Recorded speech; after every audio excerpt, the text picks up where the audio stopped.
Alors, vous avez dénoncé la hausse de l'endettement de la ville qui va effectivement passer de 8 à 20 millions d'euros. Alors, quelle solution? Parce que si on n'augmente pas les impôts, ben, on est obligé de faire des économies et faire moins d'investissements, par exemple. Pas forcément. Je suis pas sûr que ça se passe forcément par là. Je trouve qu'aujourd'hui, il y a des choix politiques qui ne sont pas cohérents et qu'il y a peut-être des priorités dans cette ville à faire. Quand on le dénonce, par exemple, comme on vient de le faire à l'instant sur la passerelle, si on avait peut-être fait un peu moins beau pour un peu moins cher, on aurait peut-être un peu plus d'argent pour faire autre chose. On a la chapelle Saint-Denis. Chapelle Saint-Denis, c'est un... Moi, j'ai été ravi quand on a décidé de rénover cette chapelle, parce que ça fait partie du patrimoine de la ville. 11 millions d'euros. Ça a été donné à une entreprise qui, à mon sens, aujourd'hui, fait une certaine concurrence déloyale à l'hôtellerie, avec des chambres qui se situent entre 40 et 50, 52 euros la nuitée. Il n'y a pas un hôtel à Châteauroux qui peut supporter ces charges-là. Donc il y a une certaine forme de concurrence.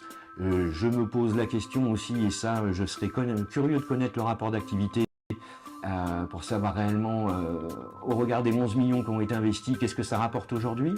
Il y a plein de choix politiques aujourd'hui. On parle de la Cité internationale du piano.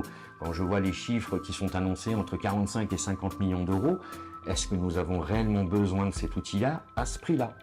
À partir de ce moment-là où on a une réelle réflexion, on pourra peut-être aussi avoir plus de moyens pour faire autre chose. Donc ça passe par des économies pour vous, obligatoirement? Totalement, totalement. D'accord.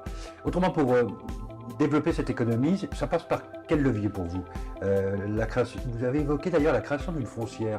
Oui. On rentre dans ce domaine? Oui, tout à fait. Une foncière, aujourd'hui, c'est vraiment un outil phare pour les villes. Ça permet de pouvoir acquérir des biens, de les mettre à disposition avec des loyers modérés. Si on prend le cadre d'un immeuble où on aurait un commerce en rez-de-chaussée et des appartements au-dessus, il serait peut-être intéressant, moi je ne suis pas tellement favorable à son annonce de projet de 70 ou 75% d'aide sur les loyers, surtout que c'est déjà quelque chose qui existe.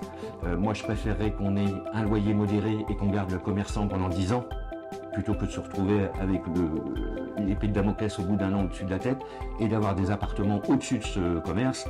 Et on ferait en sorte que cette économie refasse rejaillir une certaine économie dans le centre-ville et ailleurs, tout simplement.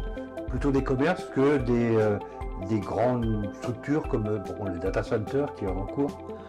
Le data center, moi j'y crois pas du tout. J'y crois pas du tout. En tout état de cause, ça n'amènera quasiment pas d'emploi. On s'est renseigné sur les derniers data centers qui sont construits en Europe. C'est sujet à critique vis-à-vis des écologistes et je partage